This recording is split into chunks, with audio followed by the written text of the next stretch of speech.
si è chiusa un'era, che è quella di Luca Zaia, che però è stato un grandissimo governatore, come ha ribadito anche Donzelli. Ora si apre un'altra fase che sarà sempre di centrodestra per dare continuità al buon governo di questi anni. Ormai il Veneto lo governiamo dalla notte dei tempi, continueremo a farlo anche con il prossimo candidato che sarà, ripeto, il miglior candidato possibile tra tutti quelli della coalizione che ciascun partito porterà sul tavolo. Però la Lega già scalpita, dice che il candidato presidente sarà suo, dovrà essere suo. Mi stupirei se la Lega dicesse non vedo l'ora di lasciare il candidato a Fratelli d'Italia, dopodiché vedremo.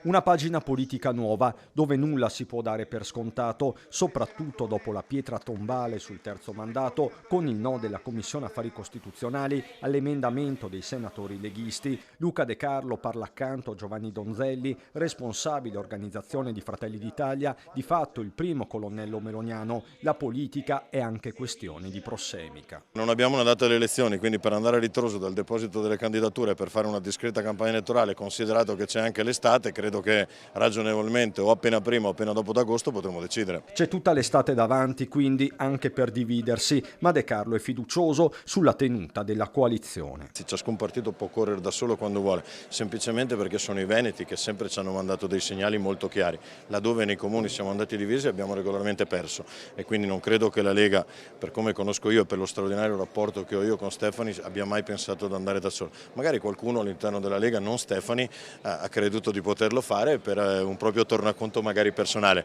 ma sicuramente non i vertici della Lega. Quindi c'è chi bleffa nella Lega. C'è chi dice no. Sotto la loggia dei Cavalieri il popolo meloniano, la presidente del circolo locale Marina Bonotto e il segretario provinciale Claudio Borgia. Questa è storicamente la provincia dove il partito degli amici alleati leghisti è molto forte e radicato. Qui si narra, è nata la Lega Veneta, però noi con questi numeri oggi siamo protagonisti e ci siamo anche noi. Insomma, gli equilibri sono cambiati, il messaggio che parte non tanto velatamente dal cuore di Treviso, ma qui nessuno sembra voler spaccare il fronte. Lunedì il presidente Meloni alla Camera, a margine della sua visita all'Aia, ha detto che noi non abbiamo bandierine, bensì il tricolore. Questo mi sembra una esaustiva presa di posizione, ribadendo l'unità.